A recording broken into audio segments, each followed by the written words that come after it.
അസ്സലാമു അലൈക്കും വറഹ്മത്തുള്ളാഹി വബറകാതുഹു. ബിസ്മില്ലാഹി വൽഹംദുലില്ലാഹ് അസ്സലാത്തു വസ്സലാമു അലാ അഷ്റഫിൽ മുർസലീൻ വഅലാ ആലിഹി വസഹ്ബിഹി അജ്മഈൻ. അമ്മാ ബഅദ്. ബഹുമാനപ്പെട്ട ഉസ്താദന്മാർ, മറ്റിവിടെ ഒരുമിച്ച് കൂടിയ മുഅ്മിനീങ്ങൾ, അൽ മുറാഫഖയുടെ അതിമഹത്തരമായ വേദിയെ ധന്യമാക്കിക്കൊണ്ട് സ്ത്രീ ജുമുഅ ജമാഅത്തുകൾക്ക് വേണ്ടി പള്ളിയിലേക്ക് പോകുന്നതിൽ നബി സല്ലല്ലാഹു അലൈഹി വസല്ലമ തങ്ങളുടെ നിലപാട് എന്താണെന്നതിനെ കുറിച്ച് ഒന്ന് രണ്ട് കാര്യങ്ങൾ പറയാൻ ഞാൻ ആഗ്രഹിക്കുന്നു. അല്ലാഹു തൗഫീഖ് നൽകട്ടെ, ആമീൻ. പ്രിയമുള്ള സഹോദരങ്ങളെ, പ്രസ്തുത കാലഘട്ടത്തിൽ ഏറെ ചൂടുള്ള വിവാദമാണ് സ്ത്രീ ജുമുഅ ജമാഅത്തുകൾക്ക് വേണ്ടി പള്ളിയിലേക്ക് പോവുക എന്നുള്ളത്. മതപരിഷ്കരണവാദികളും നിരീശ്വരവാദികളുമാണ് ഈ വാദത്തിൻ ചുക്കാൻ പിടിച്ചവർ. ഇന്ന് പുത്തനാശയക്കാരുടെ പള്ളികളിൽ കാണുന്നത് പോലെ അന്യപുരുഷന്മാരോടൊപ്പം സ്ത്രീകൾ ജുമുഅ ജമാഅത്തുകളിൽ പങ്കെടുക്കുന്നതിനെ നബി സല്ലല്ലാഹു അലൈഹി വസല്ലമ തങ്ങൾ വളരെ കർശനമായി നിരോധിച്ചിരിക്കുന്നു. സ്ത്രീ പള്ളിയിലേക്ക് പോയി ആരാധന നടത്തുന്നതിൽ പുണ്യമുണ്ടെന്ന് പറയുകയോ അതിനായി അവരെ പ്രോത്സാഹിപ്പിക്കുകയോ ചെയ്യുന്ന ഒരു വാചക പോലും നബി സല്ലല്ലാഹു അലൈഹി വസല്ലമ തങ്ങൾ പറഞ്ഞിട്ടില്ല. മാത്രമല്ല, ബഹുമാനപ്പെട്ട ഇബ്നു ഖുസൈമ റളിയല്ലാഹു അൻഹു അവിടുത്തെ സ്വഹീഹിന്റെ 3-ാം വാള്യം 297-ാം പേജിൽ നബി സല്ലല്ലാഹു അലൈഹി വസല്ലമ തങ്ങളുടെ ഹദീസിനെ പറയുന്നത് കാണാം.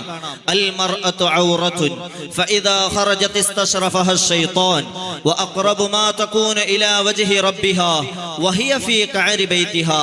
സ്ത്രീ ഔറത്താണ്. അവൾ വീട് വിട്ട് പുറത്തിറങ്ങിയാൽ പിശാച് അവളിലേക്ക് പ്രത്യക്ഷപ്പെടും. അവൾ റബ്ബുമായി ഏറ്റവും അടുക്കുന്ന സമയം അവൾ വീടിന്റെ അകത്താകുമ്പോഴാണെന്ന് നബി സല്ലല്ലാഹു അലൈഹി വസല്ലമ തങ്ങൾ നമ്മെ പഠിപ്പിക്കുകയാണ്. മാത്രമല്ല, അൻസാരിയായ വനിത ബീവി അസ്മാ റളിയല്ലാഹു അൻഹാ നബി സല്ലല്ലാഹു അലൈഹി വസല്ലമ തങ്ങളോട് പള്ളി പ്രവേശനത്തിന് അനുവാദം ചോദിച്ചപ്പോൾ, പള്ളിയിലേക്ക് പോയി ആരാധന നടത്തുവാൻ അനുവാദം ചോദിച്ചപ്പോൾ നബി സല്ലല്ലാഹു അലൈഹി വസല്ലമ തങ്ങൾ പറഞ്ഞത്, നിങ്ങൾക്ക് പള്ളിയിലേക്ക് പോയി ആരാധന നടത്തുന്നതിനേക്കാളും കൂടുതലായി പ്രതിഫലം ലഭിക്കുന്നത് നിങ്ങൾക്ക് നിങ്ങളുടെ വീട്ടിൽ വെച്ച് നിസ്കരിക്കുമ്പോഴാണെന്ന് പറഞ്ഞ് അസ്മാ ബീവി റളിയല്ലാഹു അൻഹയെ തിരിച്ചയക്കുകയാണ് ചെയ്തത്.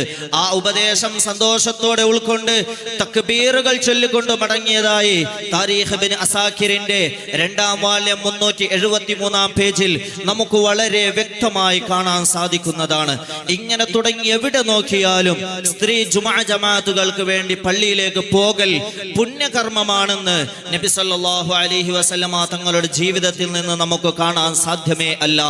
അതാണ് ബഹുമാനപ്പെട്ട ഇമാം ഷാഫിഈ റളിയല്ലാഹു അൻഹു അവിടുത്തെ ഇഖ്തിലാഫുൽ ഹദീസ് എന്ന ഗ്രന്ഥത്തിൽ പറയുന്നത്, ഫമാ അലിംതു അന്ന ഇംറഅതൻ ഖറജത് ഇലാ ശുഹൂദി ജുമുഅത്തിൻ വലാ ജമഅത്തിൻ ലൈല വനഹാറാ. നബി സല്ലല്ലാഹു അലൈഹി വസല്ലമ തങ്ങളുടെ ഭാര്യമാർ, അവിടുത്തെ പെൺമക്കൾ, അവിടുത്തെ അടിമ സ്ത്രീകൾ, ഇവരൊക്കെ ഉണ്ടായിട്ടും ഇവരിൽ നിന്ന് ഒരാൾ പോലും രാത്രിയിലോ പകലിലോ ജുമുഅ ജമാഅത്തുകൾക്ക് വേണ്ടി പള്ളിയിലേക്ക് പോയതായി ഞാൻ അറിഞ്ഞിട്ടേ ഇല്ല എന്ന് 10 ലക്ഷത്തോളം ഹദീസുകൾ മനഃപ്പാഠമാക്കിയ ഇമാം ഷാഫിഈ റളിയല്ലാഹു അൻഹു നമുക്ക് പഠിപ്പിച്ചു തരികയാണ്. അതുകൊണ്ട് പ്രിയപ്പെട്ട സഹോദരങ്ങളെ, സ്ത്രീ ജുമുഅ ജമാഅത്തുകൾക്ക് വേണ്ടി പള്ളിയിലേക്ക് പോകൽ അനുവദനീയമല്ല എന്ന് നബി സല്ലല്ലാഹു അലൈഹി വസല്ലമ തങ്ങളുടെ ജീവിതം വളരെ വ്യക്തമായി നമുക്ക് പഠിപ്പിച്ചു തരുന്നുണ്ട്. എന്നാൽ ഇന്നത്തെ പുത്തനാശയക്കാർ സ്ത്രീകൾ ജുമുഅ ജമാഅത്തുകൾക്ക് വേണ്ടി പള്ളിയിലേക്ക് പോകൽ പുണ്യകർമ്മമാണെന്ന് വരുത്തി തീർക്കാൻ വേണ്ടി അവർ ഉന്നയിക്കുന്ന ഒരു ഹദീസാണ്, ലാ തംനഉ ഇമാ അല്ലാഹി മസാജിദ് അല്ലാഹി. അല്ലാഹുവിന്റെ പള്ളികളെ തൊട്ട് നിങ്ങൾ സ്ത്രീകളെ തടയരുതെന്ന ഹദീസ്. എന്നാൽ ഈ ഹദീസിന്റെ താല്പര്യം എന്താണെന്ന് ബഹുമാനപ്പെട്ട ഇമാം ഷാഫിഈ റളിയല്ലാഹു അൻഹു തന്നെ പറയുകയാണ്, വലാ യജൂസു ലഹു അൻ യംനഉഹാ മസ്ജിദുൽ ഹറാമി. മസ്ജിദുൽ ഹറാമിലേക്ക് തവാഫിന് വേണ്ടി പോകുന്നതായ സ്ത്രീകളെ തടയരുതെന്നാണ് ഈ ഹദീസ് കൊണ്ട് ഉദ്ദേശിക്കുന്നത്, അല്ലാതെ മറ്റുള്ള പള്ളികളെ കുറിച്ചല്ല.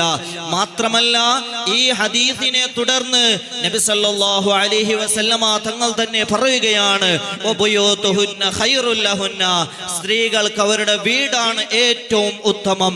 അതുകൊണ്ട് പ്രിയപ്പെട്ട സഹോദരങ്ങളെ, സ്ത്രീ ജുമുഅ ജമാഅത്തുകൾക്ക് വേണ്ടി പള്ളിയിലേക്ക് പോകൽ അനുവദനീയമല്ല, അത് അനിസ്ലാമികമാകുന്നു.